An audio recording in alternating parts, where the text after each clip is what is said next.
Eu te saúdo com a paz do Senhor. 144 mil? Quem são? E por que eles serão protegidos por Deus? Qual é a origem dos 144 mil? E o que de fato eles farão? É sobre essas questões que eu vou falar para você na lição de hoje, lição número 6 da classe de juvenis. 144 mil? Quem são? E nos sugeridos, 371, 416 e 469. E ouviu o número dos assinalados, e eram 144 mil assinalados, de todas as tribos dos filhos de Israel. Apocalipse capítulo 7, versículo 4. Quem são os 144 mil? A visão do apóstolo João. Você já ouviu falar dos 144 mil descritos no livro do Apocalipse? Sabe quem eles são e o que eles representam? Quando falamos assim um número, assim, é um número expressivo, né? E é um número assim muito específico, né? 144 mil. Por que 144 mil? Quem são os 144 mil? É muito provável que alguma vez você já tenha se feito essa pergunta. Quem de fato é os 144 mil que a Bíblia menciona? E o que eles farão? Se é que eles vão fazer alguma coisa? E qual é a origem, porquê desse negócio todo? A grande questão é de fato o que eles representam, a sua origem, o que eles farão. E muitas vezes, principalmente as pessoas dessa idade, né, que você está, costumam ser muito curiosos, o que é muito bom, porque é através da curiosidade que nós vamos aprendendo a cada dia mais. Mas a verdade é que é algo que é muito pouco falado na igreja, de modo geral. Daniel, Ezequiel e principalmente Apocalipse são textos muito poucos falados nas igrejas, porque de fato é um pouco complexo, né? Na verdade é bem complexo, principalmente o livro de Apocalipse é um livro bem complexo, muito cheio de simbologia, às vezes até é difícil de determinar o que é simbólico e o que é literal, mas de modo geral, na lição de hoje vai ficar bem claro o que são, o que eles farão, porque a ideia principal da Escola Bíblica Dominical é de fato esclarecer. E eu estou aqui para isso, para ajudar você a ficar esclarecido sobre essa questão. Até porque tem questões no livro de Apocalipse, que talvez seja até o caso dos 144 mil, que não é tão difícil assim quanto parece. É porque, na verdade, é pouco mencionado. E quando é mencionado, acabam falando coisas erradas. Me lembro que uma certa vez, uma irmã da minha igreja chegou a se questionar: será que eu sou uma das 144 mil pessoas? Ela ficou muito aflita. Por quê? Porque ela não sabia se ela fazia parte dos 144 mil que serão salvas. Que na perspectiva dela, somente aquelas 144 mil pessoas seriam salvas. Então ela estava muito se questionando. Então eu conversei com ela e tranquilizei. Mas é importante que nós venhamos saber do que de fato eles se tratam. Porque este número é importante. Os 144 mil escolhidos são judeus, descendentes das 12 tribos de Israel, que após o arrebatamento da igreja, no período da grande tribulação, se converterão a Jesus Cristo, reconhecendo-o como Messias e Senhor. Nós vemos que mesmo haverá salvação na grande tribulação, depois do arrebatamento da igreja. Ou seja, mesmo depois que a igreja for arrebatada, Deus não esquecerá o povo de Israel. E aqui fica bem claro para dizer exatamente quem são, o porquê dos 144 mil. Porque serão pessoas das 12 tribos de Israel, serão 12 mil de cada tribo de Israel, totalizando, claro, 144 mil. Por isso esse número é importante, porque é 12 mil de cada 12 tribos, das 12 tribos, né, de cada tribo. E mostrando que, de fato, o Senhor, ele não esquece dos seus. No caso aqui, é diretamente ao povo de Israel, né, que é uma questão mais direta para o povo de Israel. Ou seja, deixar claro aqui um ponto específico que os 144.000 são pessoas de Israel, das 12 tribos de Israel, serão 12.000 de cada tribo, e eles farão um grande trabalho que já já eu vou falar para você. Por que serão escolhidos e protegidos? Eles serão escolhidos e protegidos, pois viverão em santidade, fidelidade e dedicação genuína a Cristo, por amor ao Cordeiro, manterão a pureza sexual e não se prostituirão.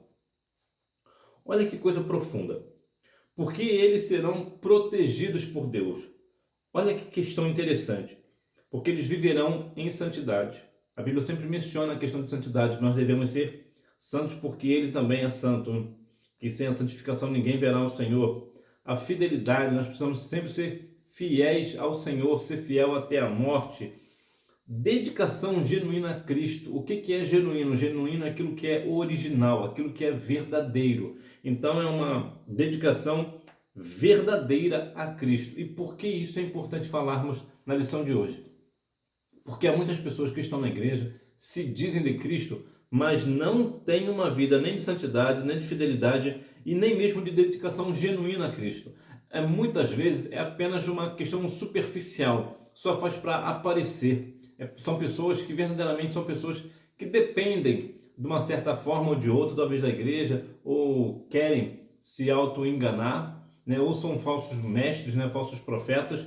Mas verdade é que muitas pessoas estão dentro da igreja, mas que não têm o desejo ardente, de, como diz João 4,24, de adorar o Senhor em espírito e em verdade. E observe também que por amor ao Cordeiro, o que eles farão? Manterão a pureza sexual e não se prostituirão. Olha que questão interessante. O sexo, ele foi feito por Deus para o matrimônio. Entretanto, há muitas questões sexuais que são questão impuras, que não têm pureza. Há o sexo dentro do casamento, que é uma questão de pureza para o casamento, mas mesmo dentro do casamento pode haver impurezas na questão sexual. E aqui veja que por amor ao Cordeiro eles manterão a pureza sexual.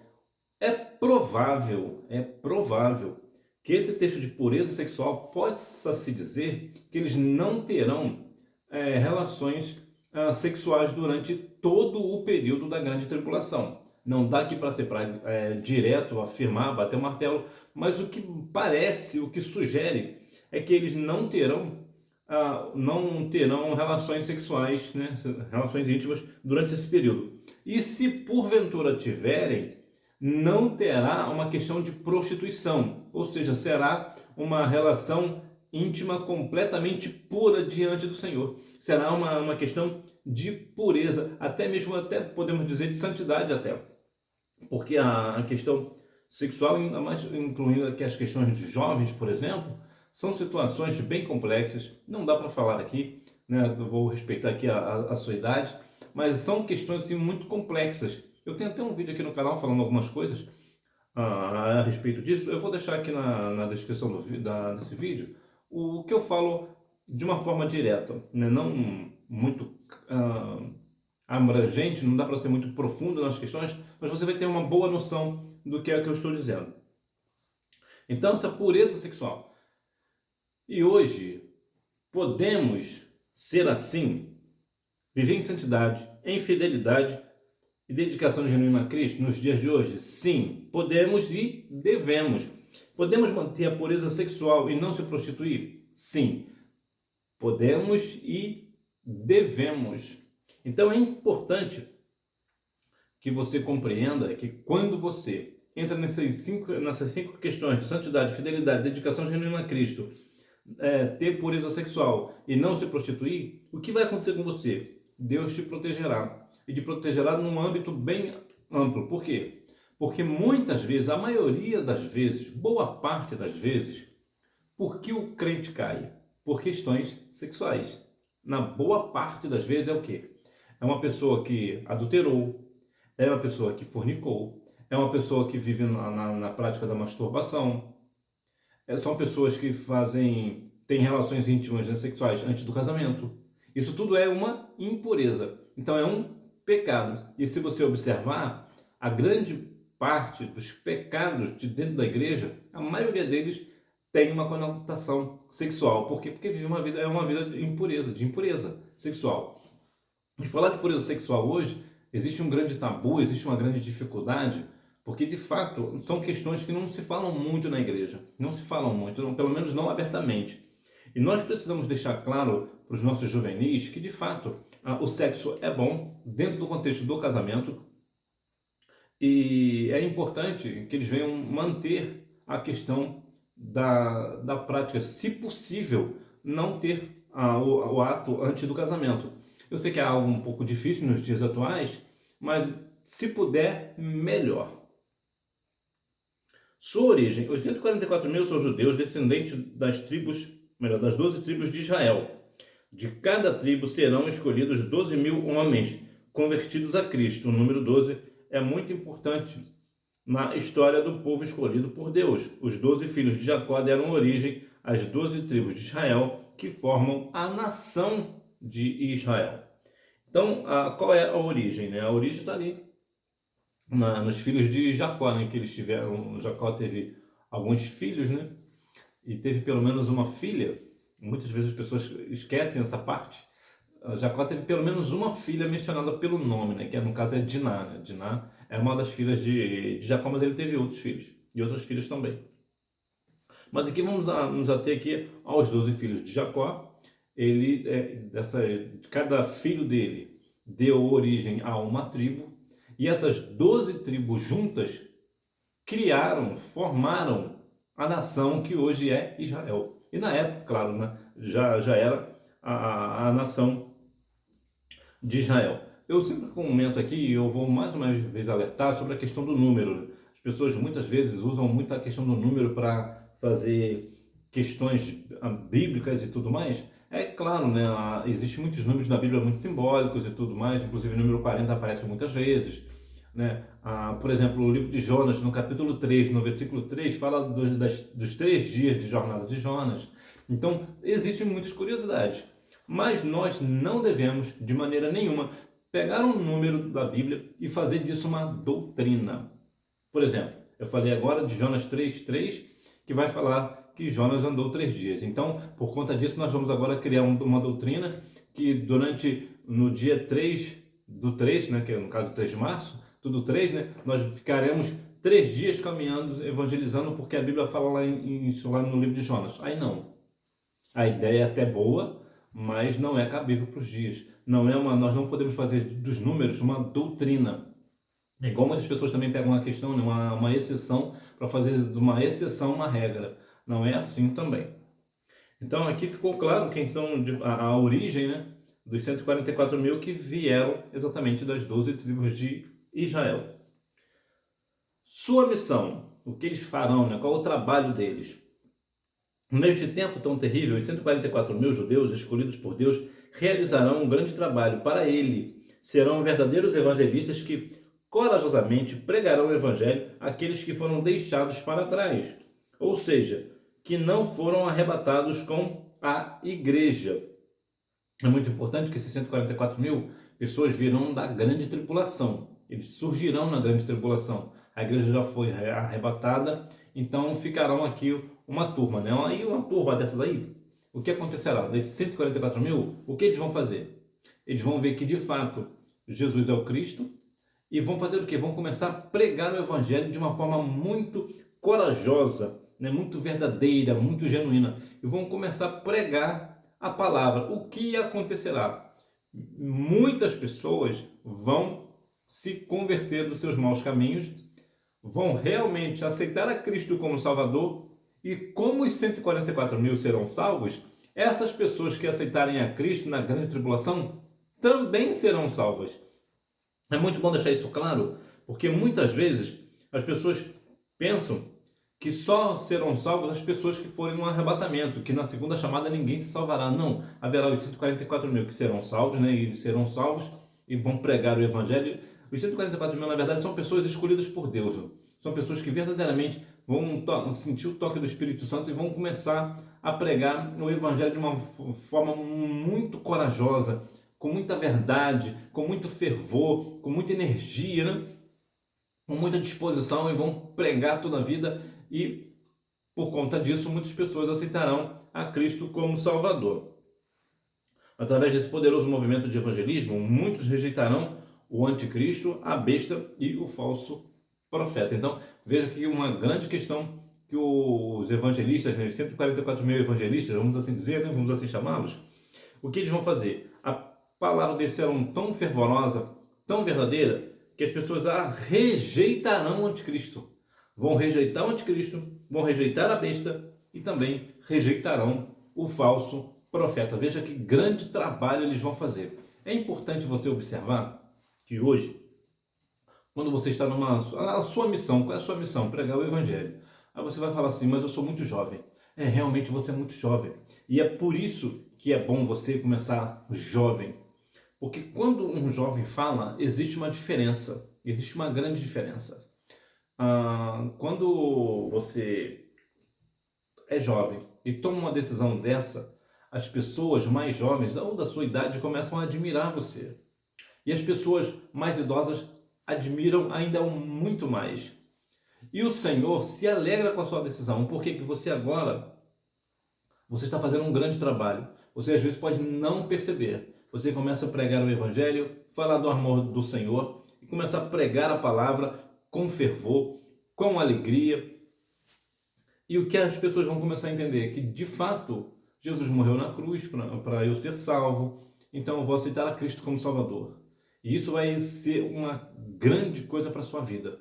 Primeiro que uma das coisas, por exemplo, é que você receberá um grande galardão nos céus. Por quê? Porque a pessoa que ganha almas para Jesus recebe algo a mais. Quando nós somos salvos na pessoa de Cristo, nós receberemos o nosso galardão, porque nós somos salvos. Mas se nós também ganharmos alguém para Jesus, nós receberemos também algo a mais do Senhor. Por quê? Porque nós fizemos com que as pessoas aceitassem a Cristo como Salvador. Então é um grande trabalho quando você está pregando o Evangelho. Não pensa você, mas é porque não me custa um esforço, eu falo de Jesus com alegria, eu não acho isso um trabalho. É bom que você não pense que é um trabalho e continue fazendo isso. Mas sim, é um grande trabalho, é o maior trabalho que alguém possa fazer. Por quê? Porque vai levar pessoas aos céus de glória. As pessoas aceitarão a Cristo como Salvador. A nossa prioridade na igreja é exatamente isso: levar a palavra para as pessoas aceitarem a Cristo como Salvador. E se você faz isso, o Senhor te vê de uma forma diferente. Por que Ele te vê diferente? Porque você está fazendo a obra verdadeira do Senhor. Você está fazendo o que de fato nós devemos fazer. Então não pense você que o fato de você estar pregando para uma pessoa ou outra, e talvez elas não estão aceitando a Cristo como Salvador naquela hora, às vezes até debochem de você, não pense você que esse seu trabalho é um trabalho em vão. Não é. Tudo que você faz para o Senhor, de todo o seu coração, obedecendo a sua palavra, o Senhor te recompensará aqui na terra, e naquele grande dia para toda a eternidade você também será recompensado. Portanto, continue. Eles serão selados. Significado do selo. Diferente dos dias de hoje, o selo nos tempos bíblicos era um anel que gravava uma marca em documento e objetos. Selar era o mesmo que assinar um documento. O selo é uma marca que indica proteção, integridade e propriedade. Há uma questão interessante na questão do selo, para esse tempo aqui. É possível que você já tenha visto algumas pessoas usando anéis. E anéis, existem anéis de várias formas. E existem alguns, por exemplo, que tem algo em relevo, que até deixa marca, né? É exatamente isso que as pessoas faziam, principalmente reis, né? Pessoas de grandes autoridades. O que eles faziam, inclusive depois que eles selavam aquilo com o anel, não podia mais faltar o decreto. Se o rei decretasse algo e colocasse ali o carimbo do seu anel naquele documento, era irrevogável. Ninguém mais podia voltar atrás, nem mesmo o rei não podia mais voltar atrás, para você ver a importância do selo. Então, o que era aqui para nós? A pessoa tinha usava um anel, geralmente uma pessoa de autoridade, um rei ou coisa do tipo. Então ele fazia um decreto ou coisa do tipo e marcava ali, dava um carimbo com aquele anel. Isso aí era um selo. Esse selo o que que indicava? Proteção, integridade e propriedade. Quando, eu vou até fazer aqui uma colocação, uma analogia, que talvez você entenda um pouco melhor que é mais do nosso tempo. Talvez você não tenha pego o tempo, mas é possível que os seus pais pegaram esse tempo, então você vai identificar. E aqui eu não estou dizendo para fazer, porque isso é de uma crueldade. Mas há muitos anos, quando os criadores de gado, e também eu não quero aqui qualificar você como um gado, não é isso o ponto, é só para a gente entender, o que acontecia? As grandes fazendas faziam as iniciais do dono daquele gado e fazia o quê? Algo de ferro com as iniciais, esquentava aquilo no fogo, né, ou coisa do tipo, na brasa, e marcava o animal com aquelas iniciais. Então, quando um outro fazendeiro via aquelas iniciais naquele gado, então ele sabia de quem pertencia aquele gado. Essa é a ideia do selo. Por quê? Porque indica propriedade. Aquele gado é de alguém. Ele está debaixo da proteção daquele dono. Então ele tem que ser íntegro, ele é inteiro daquela pessoa que é proprietário dele. Essa é a ideia do selo. Para nós, por exemplo, quando você é selado com o Espírito Santo, o que acontece? Ser selado com o Espírito Santo é diferente de ser batizado com o Espírito Santo, tá? Selado, quando você aceita Cristo como Salvador, você imediatamente você é selado. Então, o adversário, quando chega perto de você, ele sabe de quem você é. Por quê? Porque ele vê o selo em você. Você não vê. Eu não vejo. Mas o adversário, ele vê. E, na verdade, até nós vemos também. Não? Geralmente, quando nós estamos muito ligados, você pode nunca ter visto uma pessoa, mas você, no olhar, você sabe que a pessoa é cristã. Você sabe que a pessoa é salva. Por quê? É o selo do Espírito. Quando nós estamos muito ligados, eu falei que a gente não conhece, porque de modo geral, nós estamos muito atarefados com as coisas e a gente acaba não percebendo as coisas. Nós só percebemos o cristão quando está dentro da igreja, né? E quando vem uma pessoa de fora, apresenta lá o cartão de membro, de pastor, e nós sabemos que aquela pessoa é cristã. Mas quando nós estamos na sociedade, mas nós estamos ligados com o Senhor, quando passa por alguém, por nós, uma pessoa, independente de como ela está, nós sabemos que ela é do Senhor. Por quê? Por causa do selo do Espírito. Nós sabemos, nós entendemos, porque nós sabemos que aquela pessoa é uma pessoa íntegra e é de propriedade de Deus e está sobre a proteção de Deus. Assim também é você. Você é íntegro do Senhor, ou seja, você é inteiro do Senhor. Você não é só uma parte, é inteiro. Né? Como diz lá 1 Tessalonicenses 5, 23, espírito, alma e corpo. Né? Você é todo do Senhor. Você também está debaixo da proteção do Senhor. Debaixo das suas asas estarás seguro. Então você está debaixo da proteção do Senhor. Então, nós vemos nesse sentido que você está verdadeiramente, que você é de fato propriedade do Senhor e ninguém toca. O selo dos 144 mil. Este selo representa também o privilégio de permanecerem marcados eternamente como propriedade particular de Cristo e do Pai Celestial. Então, os 144 mil também receberão um selo. E eles estarão nas mansões celestiais conosco. Entretanto, lá, esse selo não se apagará. O que tudo indica que o nosso é como se o nosso apagasse, porque uma vez que nós estamos no céu, nós não precisamos mais dizer para alguém que somos do Senhor, porque nós estamos diante do Senhor. Agora, os 144 mil, eles estarão marcados. Para quê? Possivelmente para que nós saibamos que eles fazem parte dos 144 mil pessoas que passaram pela grande tribulação como evangelizando, não se dobraram diante do anticristo, da besta ou do falso profeta. Eles ficaram firmes no Senhor. Depois que a igreja foi arrebatada, eles compreenderam que de fato Jesus era o Cristo e aceitaram a Cristo como Salvador e saíram por aí falando do Evangelho do Senhor, e ganhando muitas e muitas almas para Cristo. Os 144 mil servos de Deus. O apóstolo João os chamou de servos de Deus, porque apesar de todo o poderio maléfico do governo do anticristo, eles não se dobrarão e nem se contaminarão. Se contaminar com as coisas que estão vindo por aí, né, com as coisas do mundo, não é o caso dos 144 mil. Veja que eles são servos do Senhor. Eles sendo servos do Senhor, por que eles são servos do Senhor? Porque eles não se dobraram diante do anticristo. Quando nós vamos observar, analisar, às vezes falando numa questão assim, muito teórica, nós não conseguimos compreender muito bem o que é a questão. Mas imagina, por exemplo, o seu pai. O seu pai chega do trabalho e encontra você, por exemplo, e aqui eu não estou falando para você afrontar o seu pai, não é esse o ponto. Até porque Êxodo 20:12 nos diz que nós devemos honrar pai e mãe. Mas quando ele fala algo para você e talvez ponha uma culpa em você, por exemplo, de alguma coisa que você não fez, o que você faz? Você não se dobra ao argumento do seu pai. Eu estou falando do pai porque o pai é a autoridade na sua vida. Então o que você faz? Não, pai, não foi eu que fiz isso aí não. Eu estava em tal lugar assim, assim, assim, está aqui, ó. Aí seu pai vai olhar, de fato não foi você.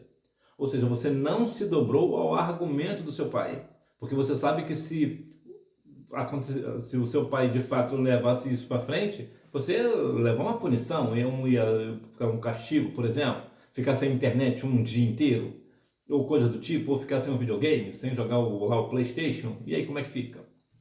Você ia ter uma punição. O anticristo acontecerá da mesma forma, uma coisa parecida. O anticristo ele chegará para a pessoa, e se a pessoa não aceitar a questão dele, adorá-lo como ele quer ser adorado, o que acontecerá? Essa pessoa será morta. Ele matará essa pessoa.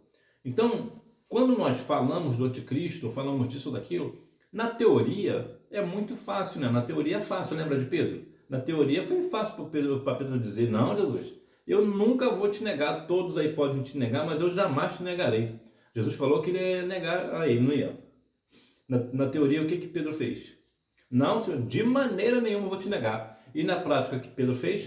Pedro negou. A prática é diferente. A prática é completamente diferente da teoria. Muitas vezes nós falamos disso, falamos daquilo, outro. Não que eu sou isso, que eu sou aquilo, mas e quando eu apertar?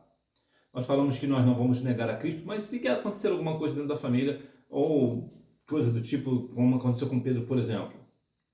Pedro, por que Pedro negou a Cristo? Porque ele sabia que se ele reconhecesse a Cristo, ele padeceria uma punição. E aí? Como é que fica hoje? Se eu for numa questão de punição, que a punição aqui é uma questão de morte, por exemplo, será que eu vou negar a Cristo ou vou ficar firme? Ainda que eu morra, eu vou ficar firme, como Ananias, Misael e Azarias. Ainda que o Senhor me joga lá na fornalha de fogo ardente, ainda que Deus não me livre das suas mãos, eu não vou negar, eu não vou me dobrar diante da sua estátua, rei. Como é? Como é que fica? Pensa na questão prática. A questão prática é completamente diferente. Então veja que muitas vezes nós somos muito audaciosos, né, no falar, mas e no agir? Teremos a mesma ousadia? Seremos de fato firmes no propósito? Eu não vou negar e vou ficar aqui firme? É uma questão bem complexa. Então, os 144 mil servos de Deus, eles são servos por quê? Porque eles não se dobrarão. Ainda que o anticristo queira matá-los, o que eles vão fazer? Eles vão permanecer firmes. Ainda que o anticristo venha matá-lo, eles vão permanecer firmes. Assim também somos nós. Ainda que as pessoas venham nos matar, nós devemos nos manter firmes diante do propósito de ser santos ao Senhor. Para concluir, no momento mais sombrio da história, 144 mil judeus proclamarão o evangelho do reino, desafiando o império do mal e o governo do anticristo. Eles vão partir para cima, vamos falar assim, né? No bom português, eles vão partir para a briga, né? E vai ser algo espantoso, porque veja que os judeus sempre negaram a Cristo, a igreja foi arrebatada, e depois que a igreja foi arrebatada, que eles ficaram todos esses anos, desde quando Jesus veio ao mundo, foi crucificado, e até hoje eles negam a Cristo, que Jesus não é o Cristo, que Jesus não é o Filho de Deus, a igreja vai ser arrebatada e só depois disso eles vão se dar conta que, de fato, Jesus é o Cristo. O que eles vão fazer? Justamente os judeus, que é da linhagem de Jesus, né? Jesus era judeu. Justamente esses que vieram da tribo de Judá, por isso são judeus, né? Judeus são pessoas descendentes de Judá, da tribo de Judá. Justamente esses que nunca aceitaram a Cristo como Salvador, nunca aceitaram a Cristo como Senhor, nunca aceitaram a Cristo como sendo o Filho de Deus, são exatamente esses judeus, os 144 mil judeus que vão sair por aí proclamando que de fato Jesus é o Cristo, que Jesus é o Filho de Deus. E a mensagem dele será tão poderosa, mas tão forte, que muitas e muitas pessoas aceitarão a Cristo como Salvador, né? Algumas pessoas dizem nome de milhões de pessoas, né? Pessoas incontáveis aceitarão a Cristo como Salvador. Então podemos dizer que são muitas pessoas aceitarão a Cristo. Milhões de pessoas aceitarão a Cristo como Salvador, justamente porque os judeus verdadeiramente vão fazer na grande tribulação o que o Senhor Deus sempre quis que fizessem, desde quando foi todo o planejamento da salvação. Sempre foi a vontade de Deus que os judeus saíssem por aí proclamando o Evangelho de Cristo. Em outras palavras, independente do tempo, independente da ocasião, os planos do Senhor sempre serão estabelecidos. Ficaram a vida inteira aí sem aceitar a Cristo como Salvador, e Jesus, o Senhor Deus, sempre queria desde o início que eles pregassem o Evangelho, e agora, depois da igreja arrebatada, pelo menos agora eles vão pregar o Evangelho, ainda que seja um pouco fora de tempo, mas é importante que eles continuem, que eles comecem aí a pregar o Evangelho. Hora da revisão. Quem são os 144 mil? Né? A resposta número 1. São judeus convertidos a Cristo durante a grande tribulação. Número 2. Reforça a fidelidade do Senhor prometida a Abraão sobre a sua descendência, 12 mil homens de cada tribo, totalizando os 144 mil eleitos. Número 3. Revela que o Senhor conhece os que são seus, 2 Timóteo 2,19, e permanece fiel, guardando a aliança e a misericórdia até 1000 gerações aos que o amam e cumprem os seus mandamentos. Deuteronômio capítulo 7, versículo 9. Número 4. Serão verdadeiros evangelistas que corajosamente pregarão o evangelho àqueles que foram deixados para trás, ou seja, que não foram arrebatados com a igreja. Número 5. Para protegê-los do juízo e da ira divina que será derramado sobre a terra. Apocalipse capítulo 7, versículo 3. Então, que nós acredito que ficou claro para você a origem, né? A origem dos... Quem são os 144 mil, né? São os 144 mil judeus que depois da grande tribulação, ou durante a grande tribulação, depois do arrebatamento da igreja, vão começar a pregar o evangelho por todos os cantos, né? A origem deles é que eles são das 12 tribos de Israel e serão protegidos por Deus porque viveram uma vida de fidelidade, de santidade, de amor ao Cordeiro, por isso não mancharam ali, não tiveram ali a pureza sexual, né? São puros sexualmente falando. Então, por essas questões, terão proteção de Deus e, claro, serão servos do Deus Altíssimo, entrarão nas mansões celestiais e o selo que eles levarão para o céu será para toda a eternidade, o que possivelmente é diferente de nós, né? Pelo menos em princípio, né, nós teremos um corpo glorificado, então a Bíblia não menciona, pelo menos aqui eu não me lembro de que nós teremos no céu, nós teremos um selo no céu, seremos selados, teremos uma marca, né? Mas os 144 mil, esses sim, eles terão o selo, justamente para que nós venhamos assim, quando nós olharmos para ele, ó, aquele ali faz parte de 144 mil, ó, dos evangelistas. Então que nós venhamos a cada dia mais fazer assim, falar do amor de Cristo, porque mais uma vez eu vou lembrar você, quando você prega a palavra com todo o seu coração, com toda a sua verdade, falando do amor do Senhor para os seus amigos, para aquelas pessoas próximas de você, para a sociedade, você está fazendo um grande trabalho para o Senhor, você está prestando um grande serviço para Deus, e verdadeiramente é o que verdadeiramente a igreja precisa fazer, é exatamente isso, levar a palavra de Deus às pessoas, para que as pessoas aceitem a Cristo como Salvador. Que Deus em Cristo continue abençoando na sua vida. Você me vê, se Deus quiser, na próxima aula. Fica na paz. Tchau!